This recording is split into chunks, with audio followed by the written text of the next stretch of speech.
Let's be real, Minecraft's performance isn't exactly the best, but don't worry, I've got you covered. Today I'm gonna show you how to get insane FPS and smooth gameplay using the Simply Optimized Modpack from Modrinth. It's super easy, so let's dive in. Simply Optimized is a modpack that takes Minecraft performance to the next level. It packs powerful mods like sodium and lithium, which handle rendering, chunk loading and lighting like a boss. That means less lag and way more FPS. Now to install it, all you gotta do is open the Modrinth app, search for Simply Optimized and boom, hit install. The app takes care of the rest. No need for complicated setups, quick and painless. And trust me, you will notice the FPS and smoothness boost right away. Speaking of smooth experiences, our sponsor has got your back. Earth Hosting is a new Minecraft host that's offering an insane price for performance with just over $1 per gigabyte of RAM. They designed their whole service to be as easy to use as possible, so you can install a modpack, plugin or wall gen mod with just a single click.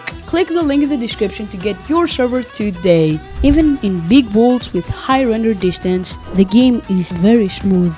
No lag inside at all. Whether you're in the overworld, nether or end, the performance stays solid. And the best part, you don't have to mess with any setting. Simply Optimized is ready to go out of the box. Just install it, launch Minecraft and you're good. Now, if you're into shaders for that extra visual pop, this modpack got you covered. Even with shaders, the game stays smooth. Whether it's vibrant colors or realistic lighting, you will get the best performance possible. Now, I'm using very heavy shaders and this thing does not disappoint at all. And that's it. With Simply Optimized, you're looking at battery smooth gameplay and massive FPS boost across all of Minecraft. If this helped boost your FPS, don't forget to like the video and hit the subscribe button for more Minecraft tips and tutorials. Also, if you want cool thumbnails like this, check out Oleg's Discord, which will be in the description. Thanks for watching and I'll catch you in the next one.